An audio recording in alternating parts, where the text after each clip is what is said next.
Hello my friends, it's Tuesday, so happy Tuesday to you. Situation in Ukraine is very difficult, so we'll go into it today. We'll begin with Russian losses, and I have a surprise after that for you. I'll do something that I haven't done ever. I'll also focus on Ukrainian losses, because I've been getting a lot of comments that, oh, you only focus on Russian losses. By your account, Ukraine is winning. No, my friends, I don't think so. I have the real situation because I visit Kyiv every 2 months. I talk to soldiers, I know what's going on. So to put your minds at ease that I'm not in the cloud castle, I'll be focusing on Ukrainian losses also. But first of all, we'll look at this chart, and again we see huge numbers here. 1,400 casualties for the Russian armed forces, which means killed in action, wounded in action, missing in action, men taken out of battle. This is what it means. It's not only killed here. Some of them will be healed and some of them will return to fight. Also 11 tanks, 43 armored personnel vehicles, 28 artillery systems, and 49 UAVs. Altogether, these are huge losses, way above 7-day average, ever since Russia opened the new front from north of Kharkiv. And today we'll go into analysis why they did it. We have some more information about Ukrainian defenses. Was it a failure? Was it a surprise attack? Is it just to draw away Ukrainian reserves from the eastern front? It might be. In any way, this new front north of Kharkiv is very bad for Ukraine, because it ties up Ukrainian forces, much like the Crimea offensive over the Kherson River ties up the Russian forces. Now, my friends, we'll talk about the Ukrainian losses. And don't be alarmed and don't be scared. This is war. We have to look at both sides' losses. Otherwise, this report would be very one-sided. Now, since Russia is not publishing a list like Ukrainian Ministry of Defense is about the losses, and I cannot go on Shoigu's or Gerasimov's numbers because they claim about 500 Ukrainian fighter jets have been shot down every day. That's too much. We all know, pro-Russian or pro-Ukrainian, you know that this is impossible. You cannot shoot down 2,000 jets. So we'll just look at some third-party Ukrainian losses that were analyzed in 2022. Yes, 1.5 years ago. But as much as I've talked about to the soldiers in Kyiv, not much has changed about the losses ratio Russia to Ukraine. So it makes sense. I'll say it again, this information is 1.5 years old, but I can guarantee you the ratio is pretty much the same right now. Now, Russian losses and Ukrainian losses ratio is about 1-3. Some claim 1-7, some claim 1-10 in Avdiivka and Bakhmut. In actuality, it is about 1-3. Russians lose 3 men for every Ukrainian man lost. So if Russian losses are close to 500,000, very close to it, this is not killed in action, this is just taken away from action. And some of these men have healed and gone back to fight already. Then Ukrainians, their number is close to 150,000. Not many Western military bloggers talk about this because, well, they don't want to. Of course, they don't want to. And I too, I am a pro-Ukrainian military blogger, but I cannot hide this information. Ukrainians have lost way over 100,000 men killed in action, I would say. Of course, there are tens of thousands of wounded. Some of them have healed and gone back, but some of them hasn't. I made a 2-week North American tour where I visited also prosthetics plant in Canada when they make fake arms, fake legs for Ukrainians. And there I talked to the people who actually have lost their limbs. Some of them had lost 2 legs and 1 arm and they only had 1 left. And they told me exactly what is the ratio, how many people want to go back fight. And yes, my friends, I can confirm of personal conversations, Ukrainian losses are about around 150,000 casualties compared to Russian 500,000. 1-3. It's not 1-5, it's not 1-10. 1-3. Now, my friends, let's analyze the new Kharkiv front north of Kharkiv, where Russians have penetrated into Ukraine and opened a new front line. Why did they do it? What is the outcome of it? Is Ukraine going to push back? Let's see. First of all, we're going to watch a video. It's 1 minute long. It's not very long, but it gives us a good insight because at the first panic, there was a lot of finger pointing in the Ukrainian armed forces. Some people blamed other officers that defensive lines were not built out. Other officers blamed somebody else that there were negligence and theft. Well, now more time has passed. We have more information. Let's see. I think this video gives us a good outline of what's going on. Friends, greetings. As for the situation in Kharkiv right now, Everything is happening exactly as we predicted. The enemy is operating in a limited area near the border and in the border villages. As I said before, the enemy's main goal is to constrain our forces in this area. And of course, even if Ukrainians now have stopped the advancement of the Russian forces, which they have, the situation is stabilized. But the negative aspect is still that this Russian contingent ties up a significant number of Ukrainian forces, and today even elite Ukrainian forces, because they were sent to bolster and stop the Russian advance. So tying these forces up takes them away from the Eastern Front and from the Southern Front, which is, I would say, worse for Ukraine than for Russia. And forced commanders to withdraw forces from the east and send them to this area. That would let them conduct the main attack in the east. In Chasiv Yar, Konstantinivka, Pokrovsk areas. These are their plans.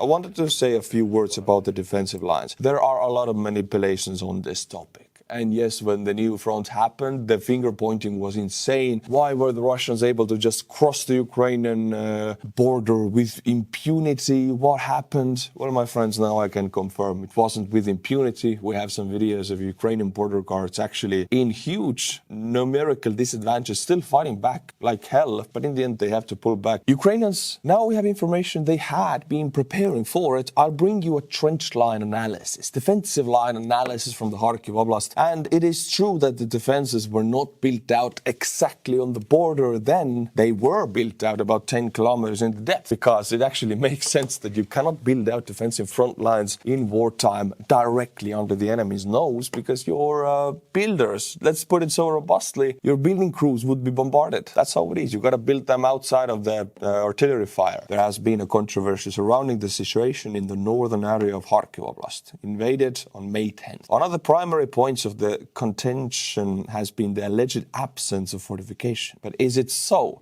It's a very good question. Now, this is, I would say, the most important part of the finger pointing, and if there is anybody to blame at all, because Ukraine actually had defenses. They're just 5 kilometers further than the Russian advance. Given that many of these areas are now under Russian control, sharing some satellite images is appropriate. From these images, you can see fortified and communication trenches in areas near Krasny. Some of these are older Russian positions, while others were built in 2023 by Ukrainian forces. While it's true that the placement of some of these trenches might appear unconventional at first glance, I refrain from making comments without knowledge of the defense plan for the area. Trenches can serve various purposes: distraction, communication, defenses, etc. As depicted in this image, where my team mapped trenches and fortifications, the Krasne-Gliboka area has entrenched and fortified positions. Gliboka, look at this one. This is a strong point right here, looking like a spider web. These strong points are very difficult to take. And if we go to Krasne, we see a proper defensive line right here. This is a built-out. I'll show you a video later, but this is strong points with concrete. It's a concrete trench line. So this is a very proper one. And about 10 kilometers north from this settlement is the Russian border. So, this is the Ukrainian defensive line that there was a lot of finger pointing. Oh, where were the defensive lines? Well, they do exist, just in the depth. Some of these positions were abandoned, allowing Russian forces to occupy them. This issue here does not solely lie in fortifications, as the outcome in both the more fortified area near Gliboka and the less fortified area near Vovchansk appears to be the same. And this is the strong point. As you can see, the spider web of trenches. These trenches are quite difficult to take, especially, we'll get to it later, Russians did not use almost no armor. They used mostly infantry. And even if we see the videos of infantry advancing, it's crazy. They were not really bombarded with Ukrainian artillery or drones. They just walked across the field in one big line. It's, I wouldn't say it's unconventional tactics. I would say it's no tactics. And I'm even more surprised that it worked, that Ukrainians actually did not bombard them. Of course, this can be attributed to lack of recon from the Ukrainian side and lack of ammunition. Well, the attack was not unexpected. HUR representative Andriy Yusov stated that the enemy's actions began according to a known schedule that had been communicated by authorities, leadership and command. My team has publicly reported about the dispersed units along the border as well. I will leave that analysis here, but the main point to take away from this is that Ukrainians did have and still do have defensive lines that they are holding. They are built out of concrete. There are bunkers, fortified bunkers, and Russians now have reached these defensive lines. And yes, they have been stopped by these defensive lines. Now, if somebody is asking why were there no built-out defensive lines right on the border of Russia and Ukraine, then the simple answer is that you just physically cannot do it. If you have another guy pointing a gun and shooting at you, you cannot build out a defense. Like, it's not how it works. You got to build it out in the back. And the gray zone is a natural area, 5 to 10 kilometers, where you really cannot build much because you're building machines. Machines will be destroyed. But my friends, there still was a lot of controversy also about the lack of recon from the armed forces of Ukraine, lack of initiative to attack the infantry columns that just walked over these fields of no man's land between Russia and Ukraine and the border.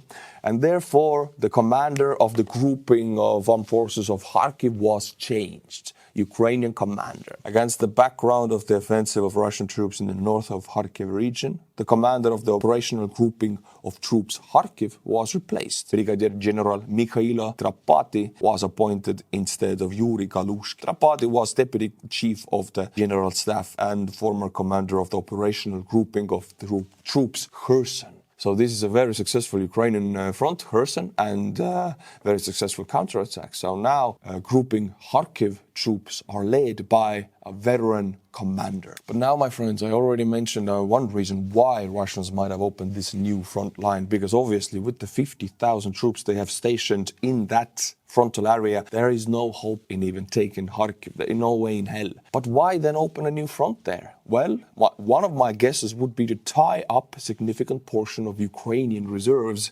taking them away from the eastern front where Russia then is free to attack Chasiv Yar, and Ukrainians would not have reserves. But let's see, there's an analysis from Clement Molin about this. Let's see. The Northern Corps, created a few days ago with 50,000 army, has launched attacks aiming to take Volchansk and Liptsi. Volchansk right here and Liptsi right here, two of the Russian axes right here, north of Kharkiv. And right now the situation has been stabilized. They're not advancing any further.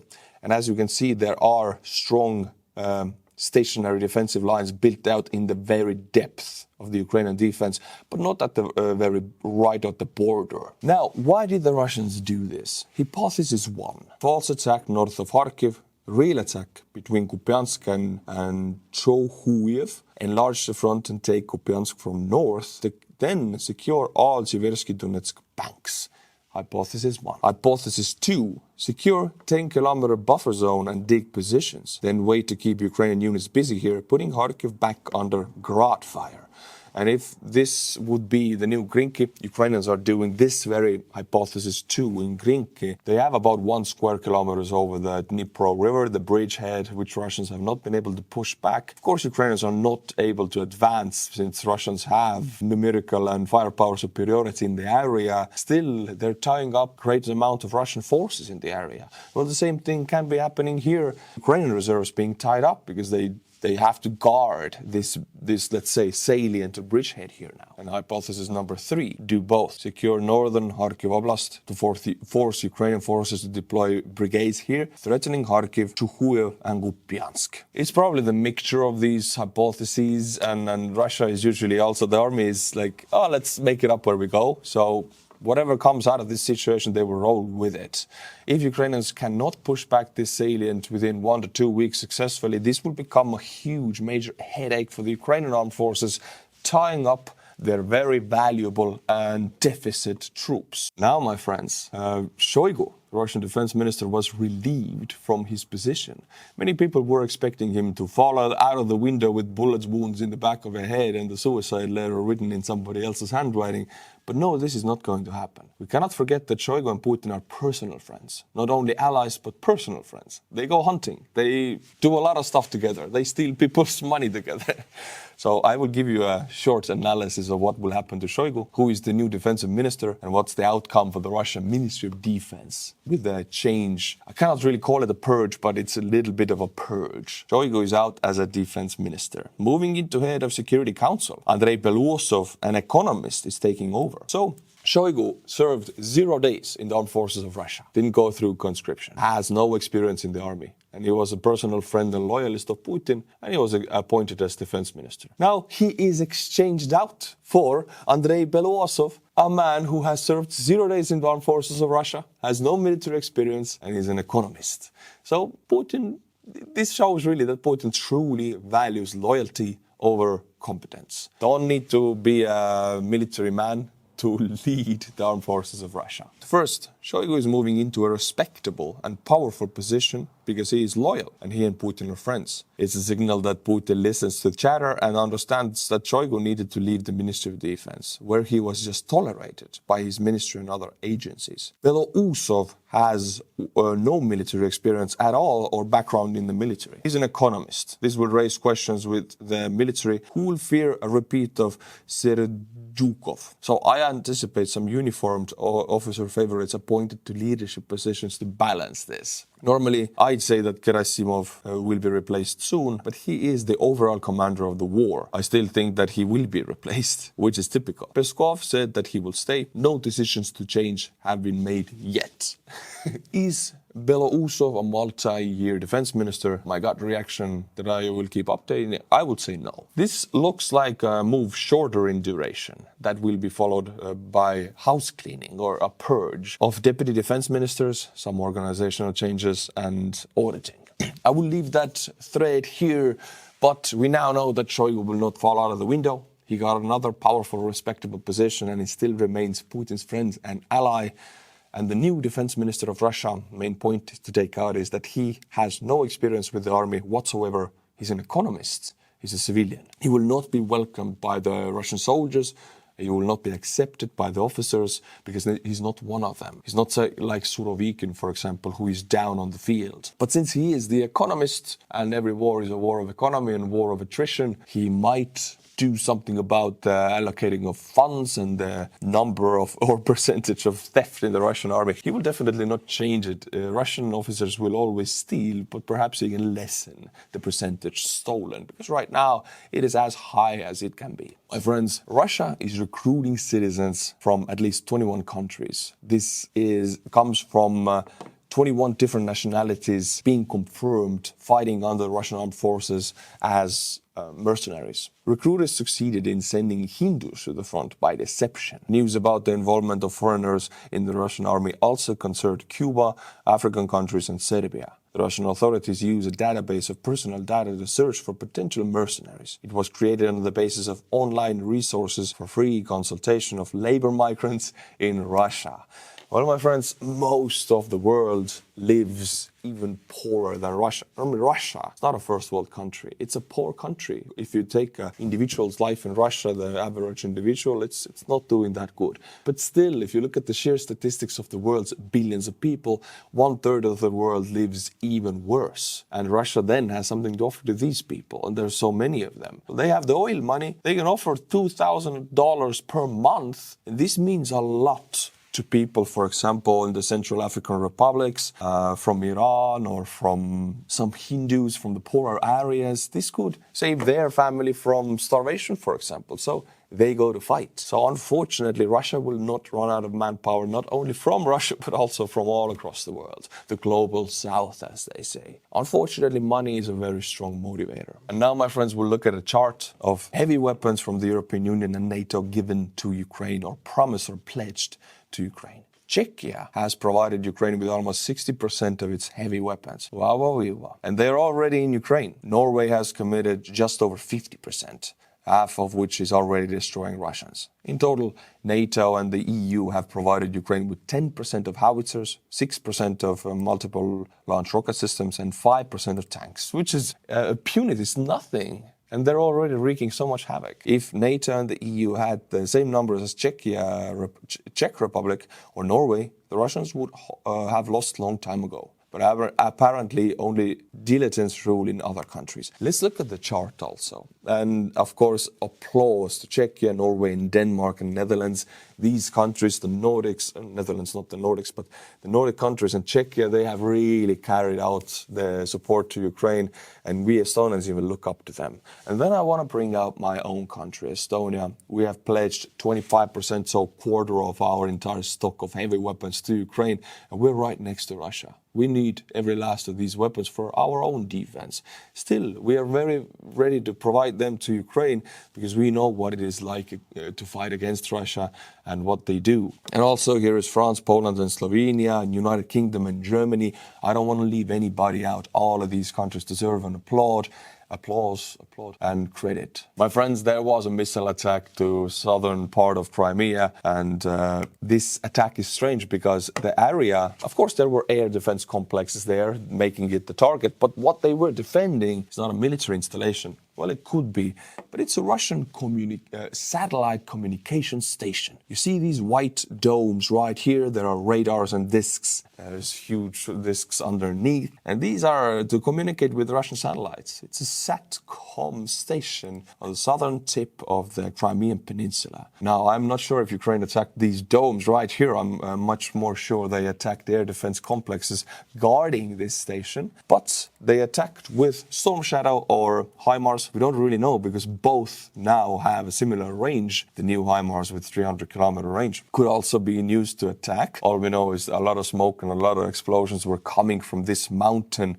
Mount Aipetr, it's called. And it's a very strange target, the satellite communication center. Now we go to our Nordic brothers, Finland. Finland is planning on re-establishing TNT production in the country. TNT is short supplying globally due to the war in Ukraine. Though less safer than IMX 101, it has the same explosive properties. Now, TNT is so damn important, but most of the countries are shutting down their plants because when there's no war, there's not much to do with it. But when there is war, you need always more than you can produce. Thing is, in Europe, there is only one TNT plant, and it's in Poland. Russia has many of them, and since Russian weapons are not so sophisticated, you can make up for that by just adding more explosive. That's how easy it is. If Russian Fab 500 and Fab 1000 are not that precise, the glide bombs, Russians just add more explosives, making them into Fab 3000s, which they just started producing last month, and the explosion is so damn big, even if you miss by 50 meters, even the shockwave will destroy soldiers, will destroy soft bodies, even armored vehicles. So if you have the luxury of having too much TNT, you don't need to have precise weapons. Teemeni, davai. So, my friends, this was the spokesperson for the Estonian Foreign Minister, Margus Tsahkna. Right after I finish this video, I will have a podcast with the Estonian Foreign Minister.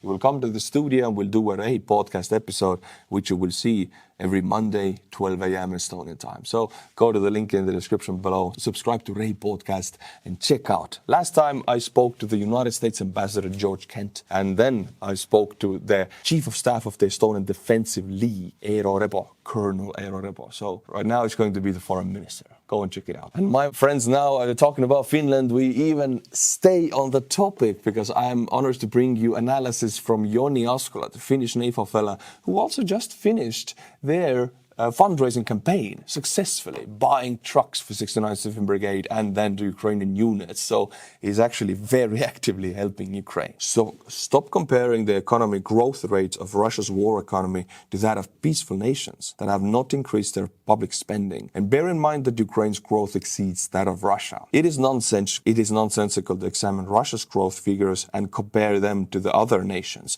Firstly, Russia's growth figures are solely based on the Rosstat statistics, which lack transparency and reliability. Additionally, focusing solely on a single year is illogical. Russia is operating within a war economy, leading to significantly heightened public spending. Comparing countries in a war economy to those that are not is illogical. Furthermore, when comparing Russia to Ukraine, Ukraine has a higher growth rate than Russia. In 2023, Ukraine's economy expanded by 4.8%, and it is projected to grow 3.2% in 2024, as indicated by the World Bank. On the other hand, Russia's growth was 2.6% in 2023 and is expected to be 1.3% in 2024, also according to the World Bank. Thing is, it's very easy to grow your economy if you're just bumping tens of billions of USD into the public spending. Doesn't matter, military or not. If you're spending that to the circulation, the economy will grow.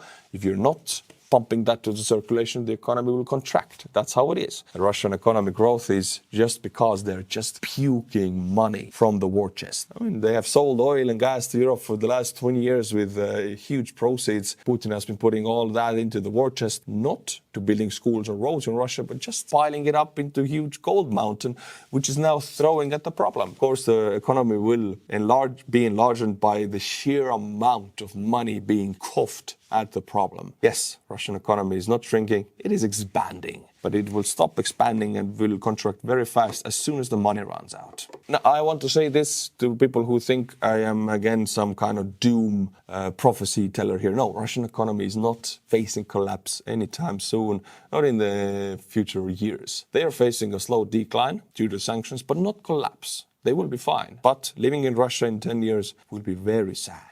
And now, as in every video, I will butcher Buy Me a Coffee monthly members. If you like my channel, you're going to become a monthly member of Buy Me a Coffee, and I'll be butchering your name to oblivion. Your family members don't want to hear your name said in this way ever. But here we go. Jesus, no, it's not Jesus. Jesus Godines, Lukas Ruosk, Josep Leonard Hartman, Sapparingia, Felix the Cat. Felix the Cat was the one who bought an entire Baba Yaga drone, an entire big boom drone, and it's a cat. Thank you also for becoming a Buy Me a Coffee monthly member. Jule Aben, Ramon Yaraba, Lynn, David Ockert. Thank you to these people from the bottom of my heart. Now, my friends, I will leave you with an interview from Kyiv with Anna from Ukraine. Yes, the military blogger, female military blogger from Ukraine, who I met in Kyiv while handing over the cars. She actually bought a truck, and she's an amazing person. Very strong and resilient woman. I respect her a lot. She made an interview with me, and I'll leave you with it. Thank you, Anna, for doing what you do, and thank you to the viewer for doing what you do. Until my next video, my friends, Slava Ukraini, and bye-bye.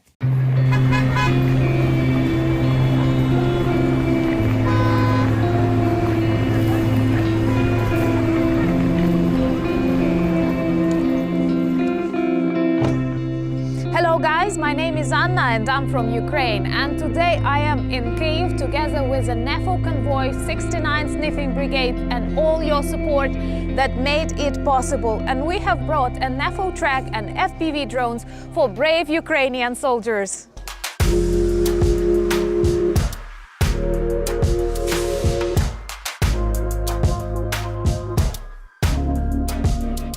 Привіт! Привіт. Як справи? Все добре. This is Artur, and I'm super happy to meet him in Kyiv with the next NAFO convoy. Artur, how are you? Very good, very good. Definitely, with such a backup. Thank you for doing all of that possible and bringing more and more ammunition to Ukrainian front lines. How do you feel as this war develops? How's people in Estonia? Estonians are fanatical supporters of Ukraine. We lived 45 years under the Soviet occupation, and my own grandfather was deported to Siberia, so everybody has stories like that. So we are fanatical through the bone. Ukraine and Estonia, our destinies are intertwined with Russia. So I want to thank you for that, because we do feel no need to explain you why it's so important to stop Russia, and the sooner the better. Do you see some traveling the world, speaking with people in the US, in the European Union? Do you see that more and more of them understand the danger, the global danger of Russian war against Ukraine and all the democratic world? Yes, more and more people do understand, but also Putin's propaganda machine is unfortunately very effective in USA, where a lot of people are actually calling him a friend now. So it's very important what you and I actually do, showing people the true side of history, where to be, what to believe, what is a disinformation campaign. So I think we're both soldiers on that front. That's really good. Soldiers bringing victory closer. Yes. Do you know what's the Ukrainian word of the day, of the year, of our future victory? Ukrainian word for victory, Would you like to learn? Yes, teach me. That would be peremoha. Peremoha. Peremoha. Peremoha. Za or how is for victory? Za peremohu. Za peremohu. Za peremohu. Also, thank you to Anna's viewers and donators, because I heard you told me with one day, 40,000, 2 trucks.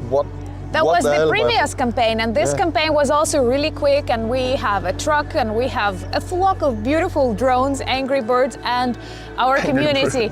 Yeah, our community is amazing, and your community is huge, amazing, and inspiring. So thank you, people. Let's cooperate in the future also. Thank you, Anna. See you.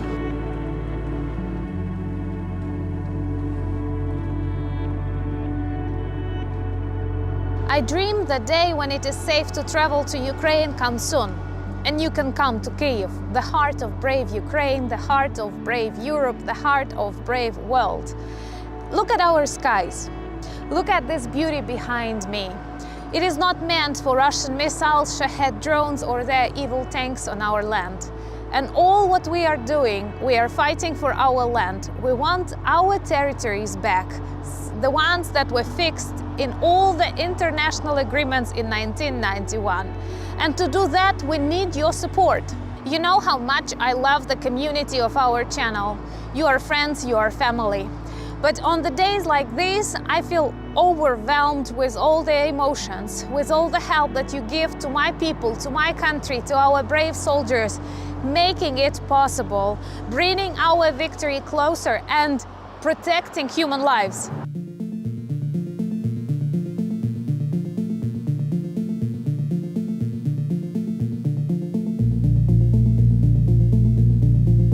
The future is here, guys. You see these 2 beautiful drones, not inexpensive but capable of doing amazing things. They can carry ammunition and transform Russians into good Russians on the front lines. And I hope that in future more of these technologies will participate instead of Ukrainian soldiers.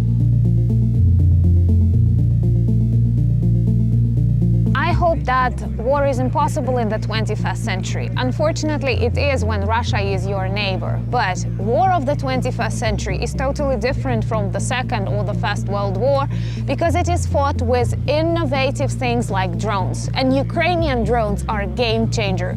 These beautiful flocks fly deep inside Russian REHI and destroy objects like oil refineries, military plants, and many other evil Russian targets.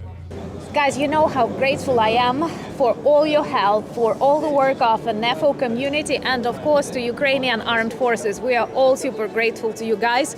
Let us know, how will you use the NAFO track? We use this car for transportation our squad to the position our position approximately 4 kilometers from the enemy position, and transportation our squad and our equipment on this position. How long are you at war in the Ukrainian army, and how did your service change during this time? I came to Ukrainian army approximately 2 years ago, and first of all I was a sapper in tank battalion. I'm demanding for our tanks the road when our tanks worked, and then I started work like a piloting of drones. Drone operator. Drone operator, yeah. Thank you so much for all that you're doing, and thank you to our community for making it possible. Thank you very much. Hello guys, and I'm super happy to meet Frank Wilde today here in Ukraine, in Kyiv. Super happy to meet you, Anna. Finally. And he's also with his beautiful squirrel campaign, I'm with my raccoon campaign. But Frank is a huge supporter of Ukraine and a very strong voice. Subscribe to his Instagram if you haven't yet. And I have so many questions. Subscribe to her Instagram and YouTube. Yeah. She's the best. It's not your first visit to Ukraine. I know you've been here for like 2 times already during the war. 3 times. This is the 3rd time here. during the full-scale invasion. But I want to start with this very first photo that you dedicated to Ukraine, and it was actually before the start of invasion on the 22nd of February, 2022. And many people still believed it is impossible, full-scale war in Europe. What made you feel that it is coming, that evil is coming? Well, I was pretty convinced it's going to happen, and it was to me because I love to be politically informed all the time. And when the Russian troops lined up on Ukraine's border, I think it was pretty obvious that something horrible is going to happen, and it's not just a threat. But a lot of people prefer to put a blind eye to it, as I say, because they thought like, no, it can't be, especially in Europe and especially in Germany. And they thought like, no, Putin is a nice person and he will never do that. And we got so good connections. And I mean, I think it was 2 or 3 days before the full-scale invasion that Putin met with President Macron. And he said like, he will not invade Ukraine. And I was like, watch it. He is going to invade Ukraine, for sure. Thank you, Frank, for this very powerful message. Indeed, we cannot turn a blind eye on what is happening. Our freedom, our democracy is in danger with this war. And we must understand that if Putin gets Ukraine, no one is safe in Europe anymore. And it's not just Poland, it's not just the Baltic states, it's not Estonia, it's like all of Europe. It's Germany, it's Sweden, it's whatever. You name it, and it's essential to defend Ukraine. It's really essential. And Ukraine's victory is our victory. To donate for Ukraine, to give ammunition, and to my German government, finally send Taurus. Taurus!